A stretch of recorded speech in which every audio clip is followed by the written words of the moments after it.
I'm praying to be a nicer, gentler man today. How about you?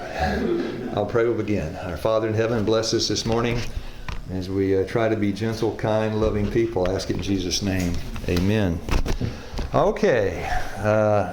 Let me say the Cold War we're going to study today is a battle being fought inside the classroom. There are 5 things we look at: origin, purpose, destiny, values, and one other, which is Philippians 6, Proverbs 6:3, direction. Those are the 5 things. Who would like to read first? What you need to know. I know. To visit. You got a strain, Rick. You need to know to visit something. Iqaluit. Nunavut. Because what is a whiteout? That right there. That's a whiteout. That's a whiteout. Yeah, I'm going to the North Pole for a few minutes if you don't mind. But there's the plane I flew on. And from Ottawa, by the way, they don't have commercial airliners. You take a cargo plane to get up there. Nobody goes up there. Yeah, the flight, Atlanta to LA. How long's the flight? About 5 hours, roughly. Okay. 7. Non-stop? Yeah. Non-stop. About 6-7 hours. Yeah. No? I know it's 5 to Las Vegas. Around 4 hours. Yeah. The last one I tell them was only around 4 hours. It's a long flight. Ottawa, which is up there in Canada, it was a 3.5 hour flight north. I thought, how can you go 3.5 hours north of Ottawa? It'll put you back in South Korea, won't it? I thought, anyway, there it is. There's the airport. So what part of the red were you in? I was in the northern part, The little piece the bay, way at the top. way at the top, near Greenland. By the way, Greenland is icy, Iceland is green. That little Vikings were Yeah. tricky. Now, if you're wondering why, because Russia is just a stone's throw away, if you're wondering why the Canadian government occupies that place up there, because there's a ton of copper and gold and silver up there. And they have to inhabit it. They've got to occupy it in order to claim it. So they keep it going up there. And this is the airport. It's a tough place. Now, this is what I knew before it was evangelistic meetings. This is what I knew before I got there. And it's almost too astounding to be true. Who'd like to read this? During 1999 to 2003, the suicide rate among Nunavut males aged 15 to 19 was estimated to exceed 800 per 100,000 population, compared to around 40 for the general Canadian male population in that age group. Yeah. That's the reference is where I got it from. But you can go, suicide rate is one of the highest in the world. It's 1 out of 10 almost. And a whole lot of young guys, these indigenous people, came to the meetings, ages what? 15 to 19. I'll show you a picture of some of those guys. There it is. No trees, no green, nothing but rock and snow. That's all. Permafrost means permanent frost. It never thaws. Never. I saw it from the air. I knew that before I got there. Now, how are you going to tell them to eat a whole food plant-based diet when you can't grow food? Come on, well, what you going to say? Gotta get that salmon and some polar bear. I thought this is going to be a little challenging. Now, this is an Inukshuk. You probably never heard of that. I hadn't either. I don't know what in the world is that. It's on the tail of the cargo planes, Inukshuk. And this is the flag of Nunavut. That's that thing. Is that a prayer tower?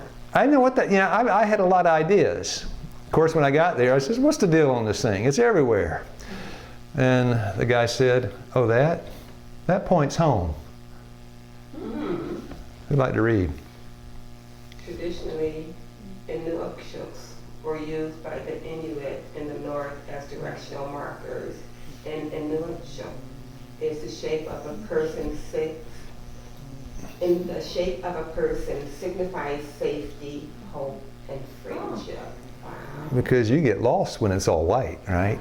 And so they stuck these little stones up pointing how to get back home. And I thought there may be a sermon in that for these evangelistic meetings. There might just be. The Walmart of the North Pole. Can you read the fine print? North Mart. North Mart. Isn't that a good name, North Mart? You want some sugar water? Dear friends, that's the cheap stuff. That's sugar water. That was cheap. Yeah, you want to wash your clothes? Is that $534? Not 500, it's just 30 something. Dollar sign, okay. Say ain't no Canadian exchange rate, 1 to 1. Yeah, so don't be thinking, U.S., that's 1 to 1.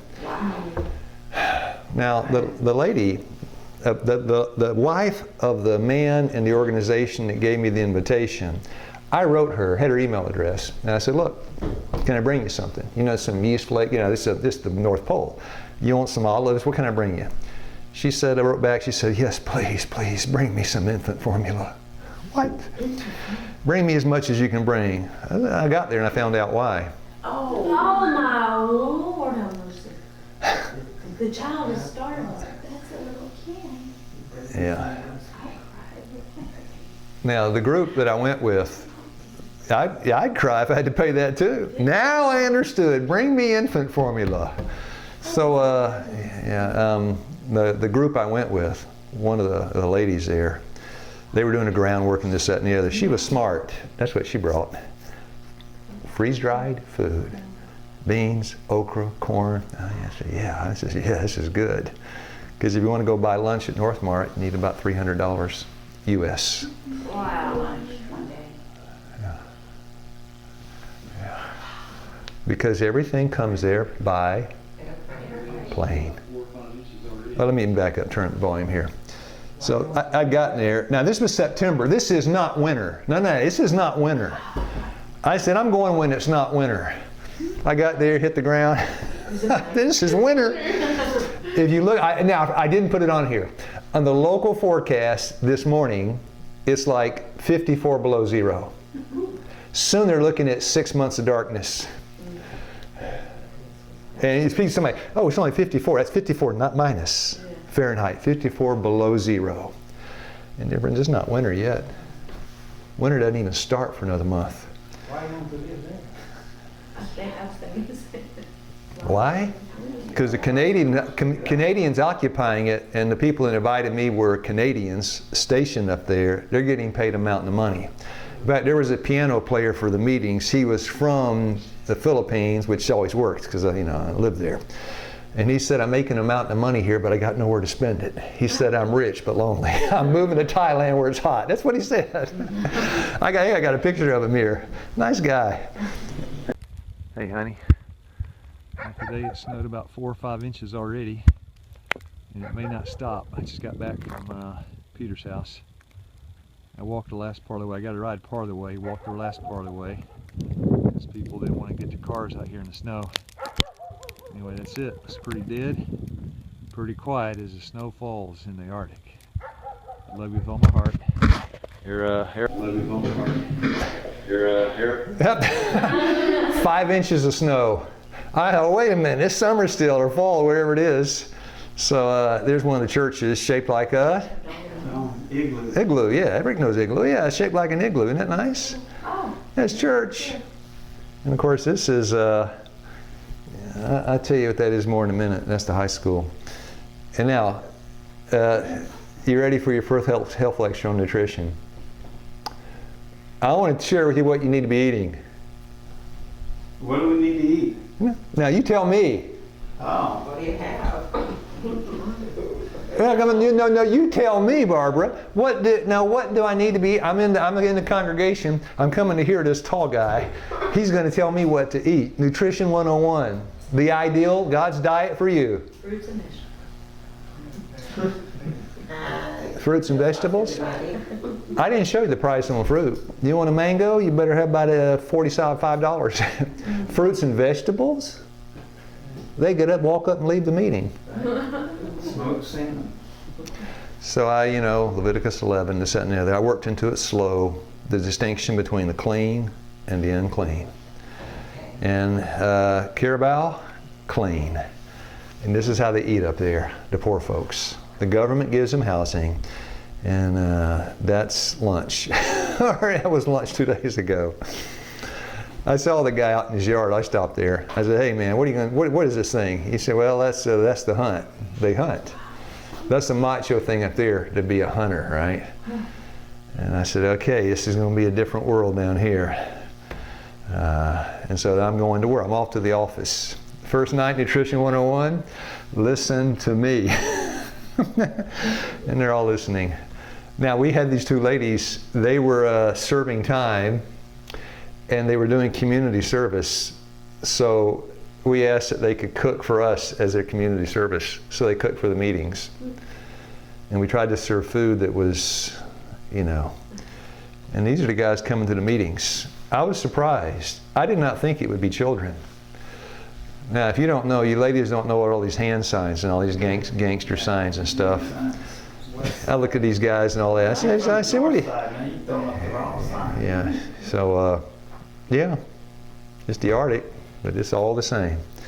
And there the kids are coming. Whoops, there the kids are. This guy I got to be kind of friends with. I don't think he's one of the few that didn't try to steal something from me. There had a bunch of girls there too. I thought this is amazing. Got a bunch of children there. And now I want to show you the children in a different place. What Darwin didn't know, and I'm not going to spend much, just about a minute or two on this. Not much time at all. Innovator. What's that word innovation mean? Now you're an innovator, one that innovates. What's that mean, innovator? Come up with creative new ideas. That's it. Come up with creative new ideas. Yeah, that's it. That's what creative. In the bottom left, who read this? I got that out of the dictionary this morning. Creating innovators, the making of young people who will change the world. Keep going. A person who introduces new methods or ideas in the future.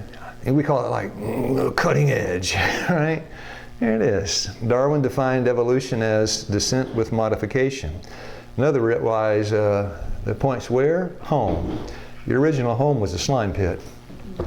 Descent with modification, the idea is that species change over time. Here it comes. Give rise to new species and share a common ancestor. Now, here it comes. Hundreds of studies verify the facts of evolution. Now, innovation plus pause. Hundreds of studies verify the facts of evolution. At both the microevolutionary and the students that were coming to the meetings, this is what they were being taught in their high school. And macroevolutionary scale, from the origin of new traits and new species to the underpinnings of the complexity we see in life and the statistical probability of such complexity arising.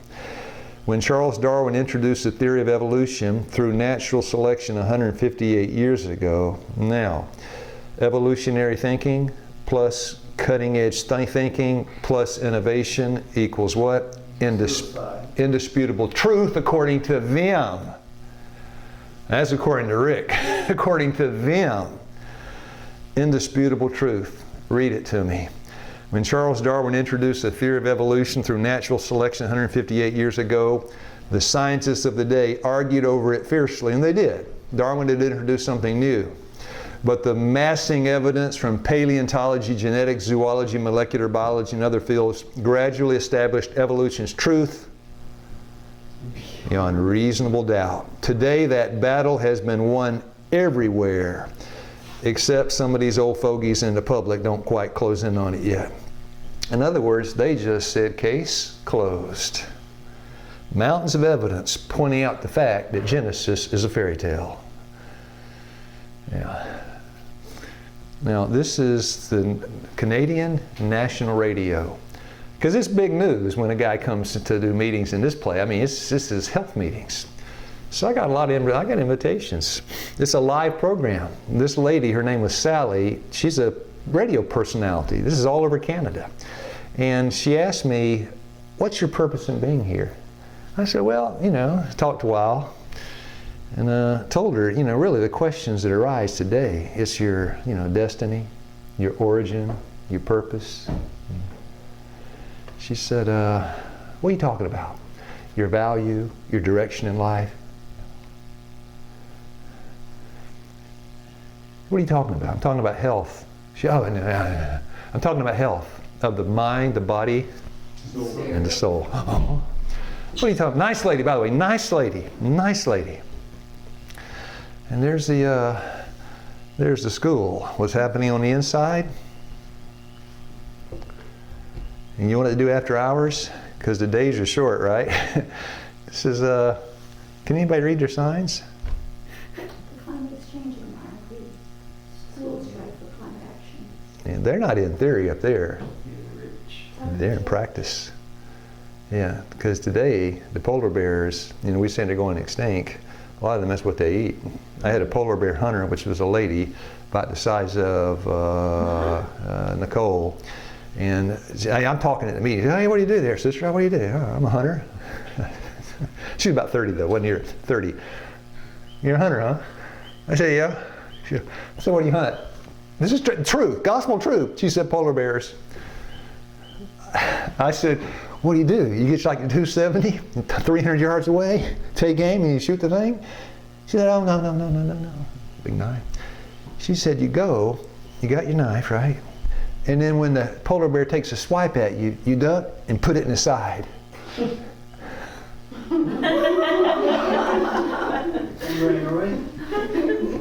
How many you killed this season?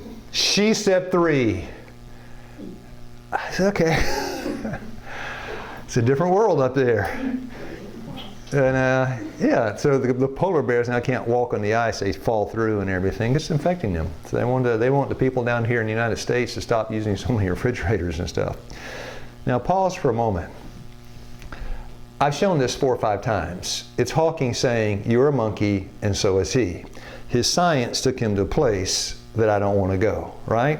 Because he says, no origin, no purpose, no destiny. And those were the subjects.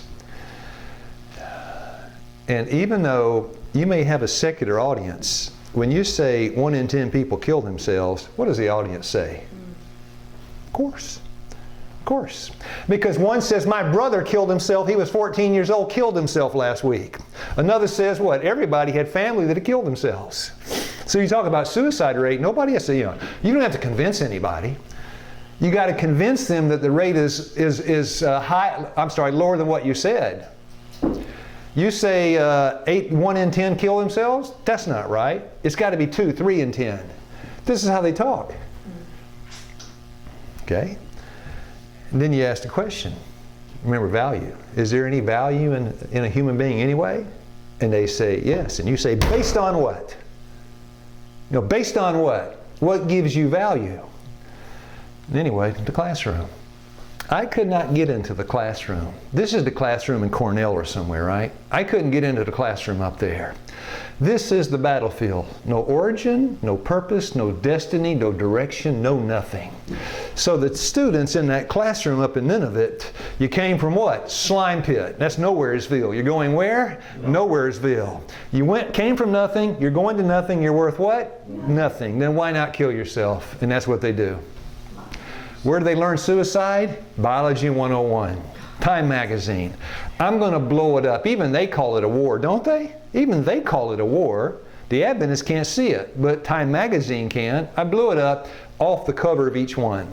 This is the left and the right Time version. Who'd read the left if you have good eyes? Wish to teach intelligent design raises a question. Does God have a place in science class? And take a guess, if you read the Time magazine article, guess what their answer is? No way. No way. Because you got to remember, Time Warner is a money-making company. And for them to come out for God, they make no more money. Now who'll read on the right? Chimps and humans share almost 99% of their DNA. New discoveries revealed how we can be so alike and yet so different. Yeah, the battle's being fought in media and the science class. Now, this is not Nunavut. This is a war zone in, take a guess. You got China. Yeah, you want to, that ain't nothing. How about that? Oh, wow. You got 1,400 people in the classroom. Wow. You got one teacher telling them what? I don't know if I told you my prayer experience with this lady from the university in Beijing. Whew. I'll give it to you real quick. I don't know if I should. I pictures. This is a health lecture I do. She came to there were meetings in northern China. She came. I was my last day. She came to the meetings. Now, she wasn't a guest, to pick up her parents. I was doing the last lecture. She came in the door and sat down. Her parents were there. She came to pick her parents up. I'm doing the lecture and whatever. They got police there. You can't say one word about God, but that's okay. Does a soul have value? Oh yeah. Does it have value? And then she came up to me after the meeting, and she said, "Hi, my name is or whatever." And I said, "Nice to meet you. My name's Lou Keith from Tennessee." And she said, "Can I practice English with me?" Because there was a translator, guy that was a youth pastor. He said, "Yes, she wants to practice her English on you." I'm well, sure. Tell her, yeah, I'll practice, but I choose a subject. She said, okay. I said, our subject is God. She said, what is that? What? And I said, where are you from? Beijing. What do you do there? I'm a student. What are you majoring in? I can't remember. She told me. Why are you trying to get through school? And she said, so I can get a house job. Yeah. So I tell you who God is. God doesn't care about any of those things to an extent. He cares about you more than them. So, and so we practiced our English, and at the end, she had to go. Her parents leave. I said, why don't we pray? She said, what is pray? What is pray? I said, this is pray. We just talk to God. And the guy, the youth pastor there, I can't remember his name, this sweet guy. I said, well, I'll pray. I said, close your eyes.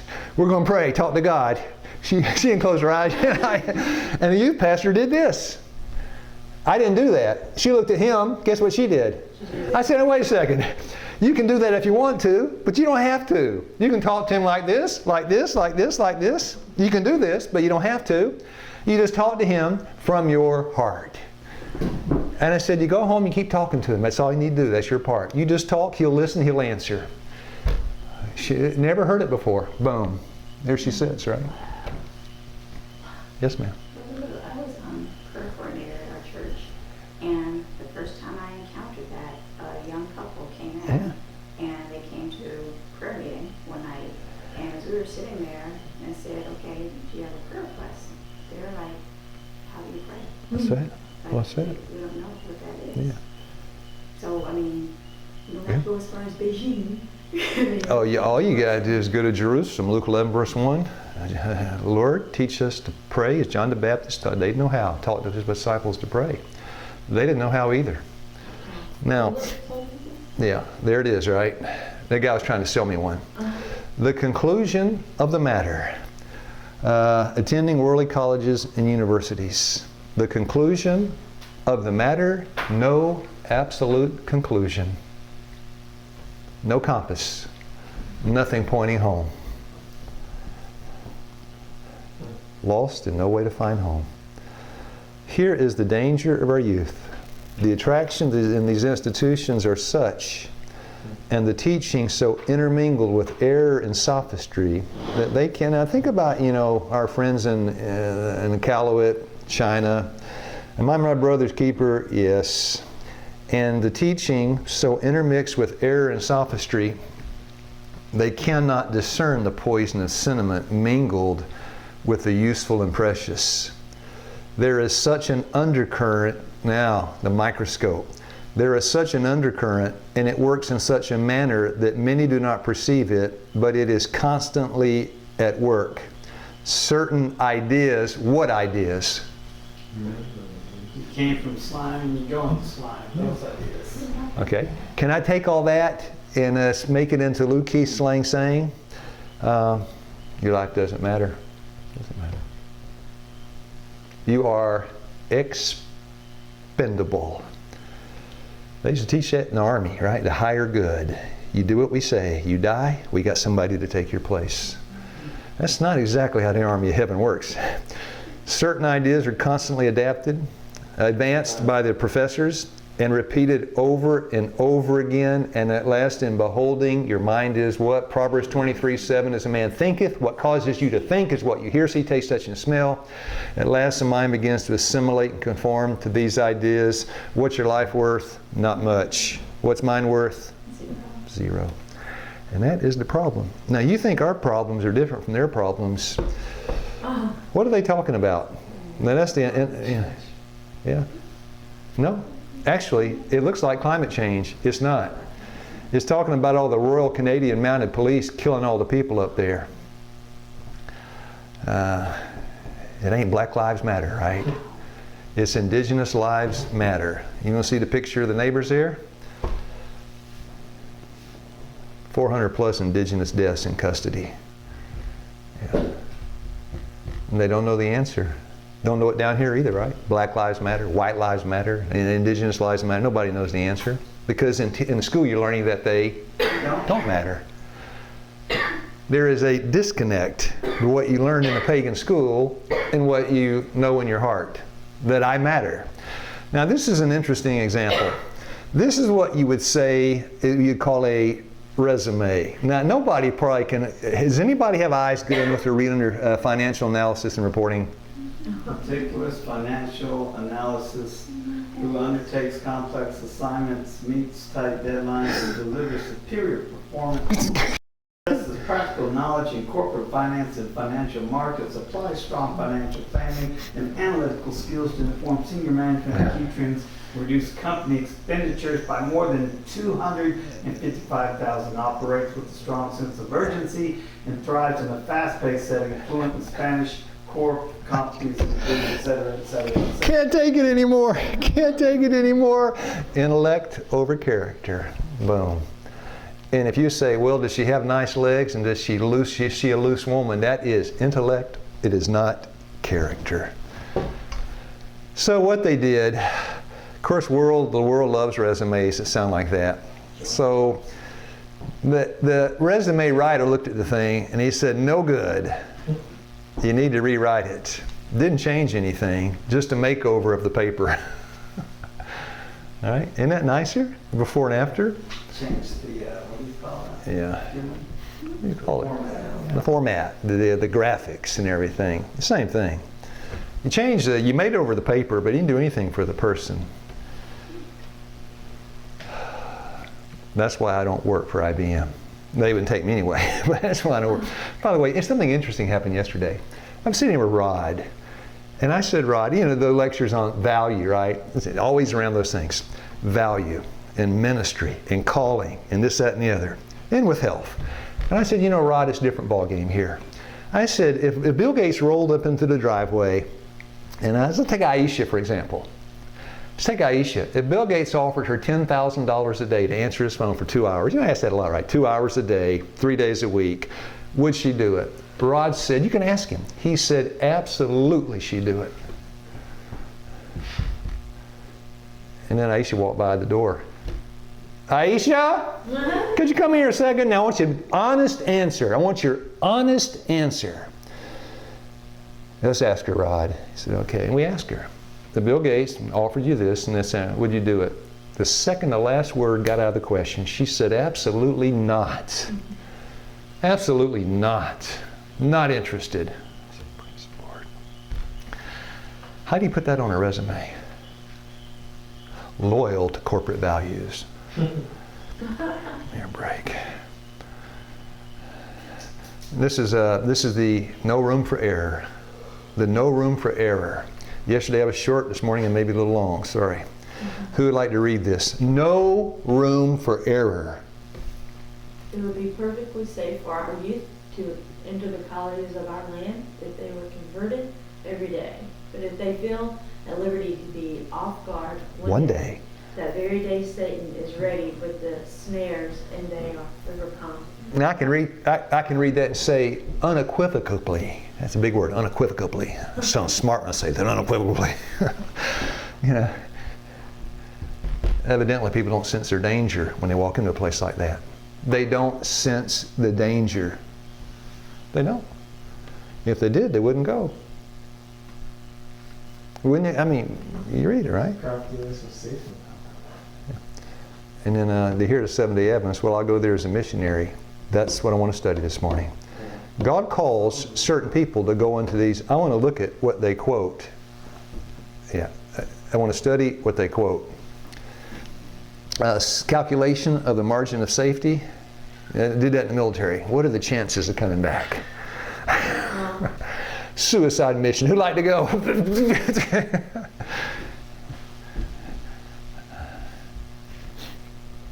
it's about impossible. Isaiah 2:8, their land is full of idols. They worship the work of their own. It's almost impossible for God to separate a man or a woman from their idols. Can education be an idol? Yes. Can music be an idol? Yes. Can gossip be an idol? Yes.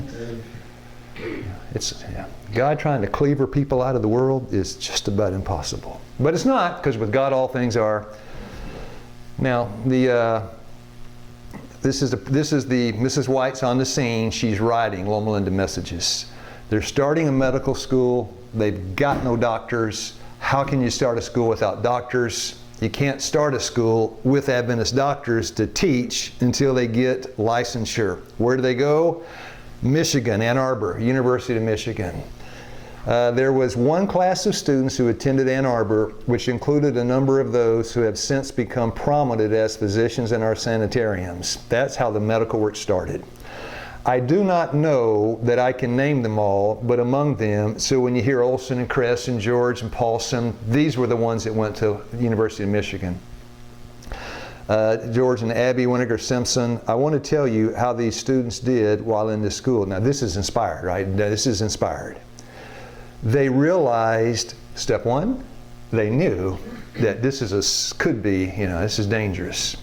They realized their danger because they had read what the testimony said in regard to it. Dr. Chris and his wife rented a house and made a home for these other students who were in the same class. And these people studied diligently the Bible and the testimonies of God's Spirit. And as a result of their studies, beautiful things were brought to light. The testimonies relating to health and temperance and to the work of medical missionaries were grouped in convenient form, and these have been of value to many of us since that time. Yeah, while they were there, they indexed and archived all of Mrs. White's writings on health ministry. Romans 12, verse 31. Overcome evil with good. They got that and they used it. Now this group of students, so far as we have been able to see, passed through that institution practically unscathed, because they united in a daily study of the Scriptures and of the testimonies to fortify themselves. Now, once those doctors went through, what did the other people that wanted to be a doctor say? We can do it too. And they followed in their footsteps. Scriptures and to the testimony to fortify themselves against the evils of which they had been warned and which personal knowledge taught them were in the place. This is an evil place. But some of those, never mind. Some of those who followed were not so careful to continue the study, and we know that what the testimonies have said in regard to their receiving their finishing touch, so far as their missionary spirit was concerned, is all too true. And to many of them, it was the finishing touch for them in regard to this truth. What was the price of their degree? Their soul. Yeah. When I got into medical school and was going to Loma Linda, my father was concerned about me because he realized what happened to a lot of pre-med students who seemed to be on the right track and seemed to be interested in following the Lord. But then when they got to Loma Linda, the distractions of this world became very prominent, and with all of the recreational activities that occurred, often by the end of medical school, the medical student is not even going to church on Sabbath. They're going to the beach, or they're going skiing, or they're doing what the social relations aspect of things are. And it's one of the reasons why most physicians who have started out right as far as medical school is concerned, the statistics are pretty sad. Most Adventist doctors, or at least they were Adventists when they went to medical school, do not even pay tithe today. Sorry. Third selected messages. Now, this is the statement.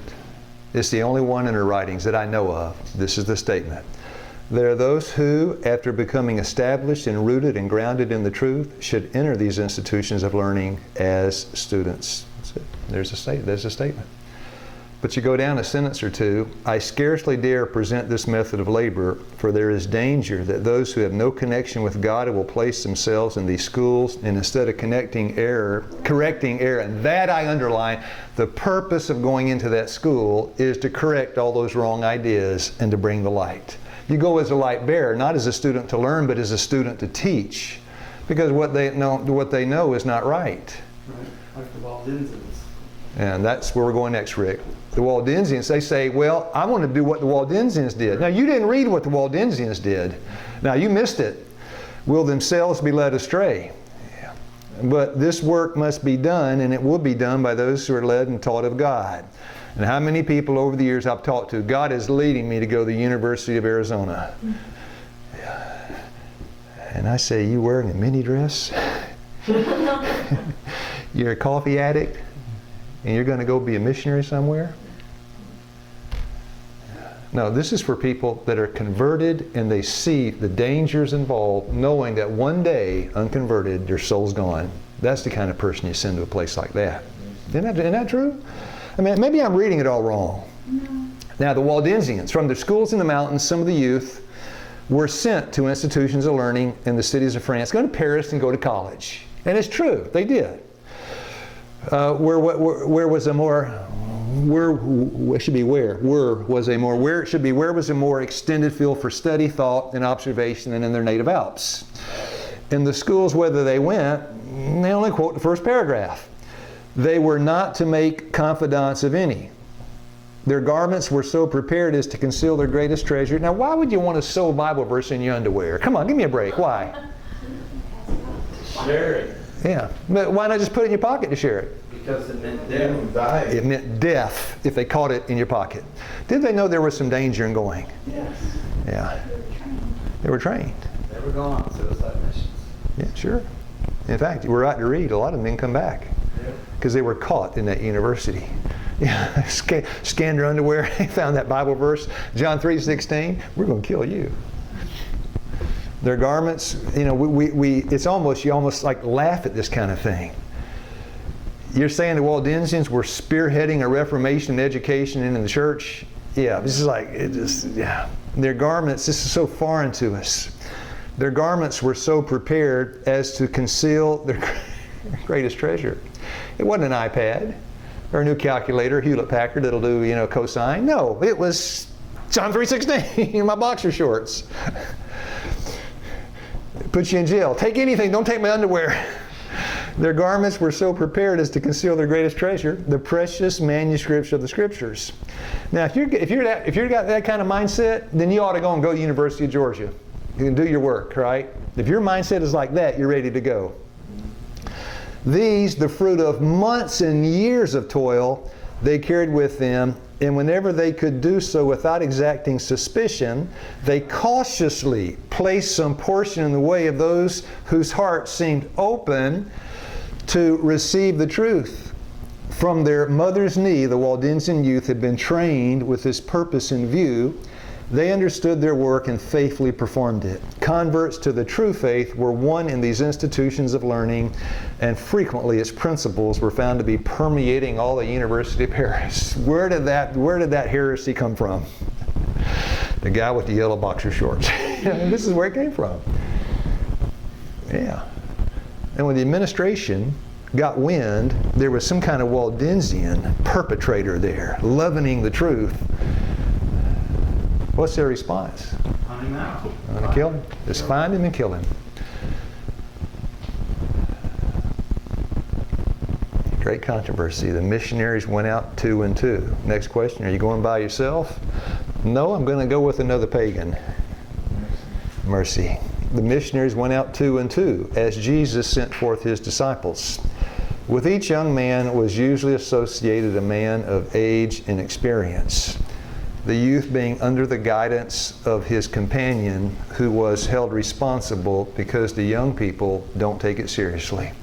So the Waldensians, when they send this, come on, it's there. When the Waldensians were to send some young guy to the University of Paris, we need elder so-and-so to go with this guy, because he has experience in conversion and conviction, but not enough. with each young man was usually associated a man of experience, and the youth being under the guidance of his companions. I'll tell you why experience is good. And I'll take you and you because you're the younger ones. I was at a youth convention in Austria. And if I said it before, I'm sorry. I repeat myself. It's okay. Matthew, Mark, Luke, and John do too.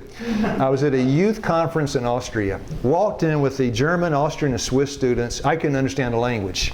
And probably the same in the Netherlands, right? These big beer joints, these big, tall, long handle thing, and these big glasses of beer. It's a convention center. How come it's a convention center?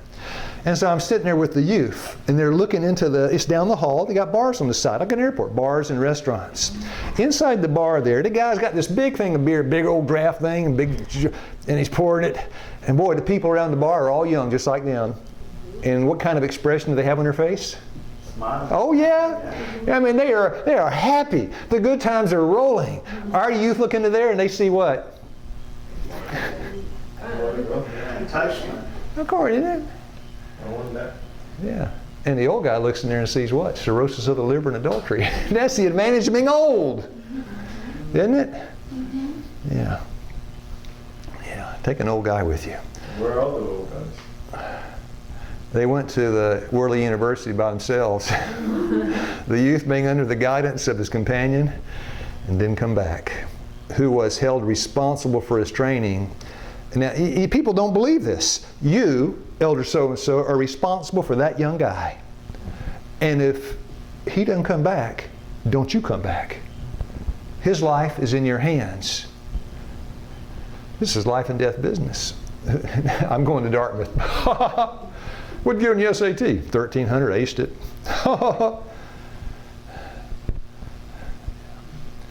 And whose instruction he was required to heed. In other words, if the youth, maybe I'm the old guy, see Ryan's the young guy. If you do not do what I say, your blood is no longer on my head. That's it. That's Ezekiel, right? The whole chapter. Though these co-laborers were not always together, but often met for prayer and counsel, thus strengthening each other in the faith. So I add this in from the Bible. Why are two better than one anyway? Who'd like to read? Ecclesiastes 4, 9, and 10. Two are better than one because they have a good reward for their labor. For if they fall, the one will lift up his fellow. But woe to him that is alone when he falleth, for he hath not another to help him up. Help, I fell. Do you see what it's saying? If you are in a secular university and you fall, people will step on you to go a little higher. They're not going to help you up. If they fall, the one will lift up the fellow. Who? This is the Waldensian method, right? Yeah. In the world, you got no value, and people don't. I was a middle manager in Atlanta newspapers, and I'm in my 20s. And I was a crook. I was an embezzler. I was everything, but I worked for a while. Middle manager. A guy, his name, I won't say his name. I'll never forget his face. He would call me in. Again, middle management. He'd call me in, kick his legs up on the desk, eat jelly beans, and curse me up one side and down the other. And then he'd say, "That is an ugly green suit you got on." Thank you, thank you, thank you. Curse me up one side and down the other. That's the world. Right? That's the world, isn't it? Oh, that's not the world? Well, in my work environment, everything works just fine. You stop producing, you're not in that work environment anymore. Make me break. I don't care where you worked. It's the bottom line, the corporate board. You got to pay benefits to your shareholders. This is how the world works. And unless you know of a different world than I do, because the Bible only paints a picture of James 4:4-2, a friend of the world, and you got the other. And so I have a friend, Randy Zeroth. Randy won't mind me using his name. This is an email he sent me May of 2019. I X'd out his email address, but if you want it, I'll give it to you. Randy's a nice guy. We worked together. I knew him at Wildwood Hospital. It's been 20 years. We're good friends. Randy has taken an accounting class, some kind of class. It's a secular school. God has been blessing at school, but I would like you to pray for something very special. Please pray for Professor R.D. he allowed me to do an art project about Christ healing a leper. When I presented that Christ healing the leper represented the restoration of humanity, he exclaimed very loudly, "That's what we all need. We all need restoration." I took a little letter out there, had to, sorry. Later he gave me advice as to how I could make the artwork more powerful, and talked about light hitting the leper and that Jesus is the light. Shortly after that, he disappeared. The director of the Department of Applied Art and Design came in and said that the professor would no longer be teaching the class and that someone else will be taking his place. I am afraid that he may have been fired. As far as I know, he was a secular professor, not a Christian. That is why it was shocking for him to openly talk about Christ in a secular community college. I wrote Randy back and said, yeah. I'll pray. Our Father in heaven, I pray that it will sink into me, that it'll go more than skin deep, it'll sink into my heart. Help us to believe what we read, to know there is a world of eternal beauty and glory that is so far different from this earth. We can all say, my kingdom is not of this world. Thank you for the mercy, the message, your grace, your goodness, the education that comes from above and tells me I am of great value. In Jesus' name I pray. Amen.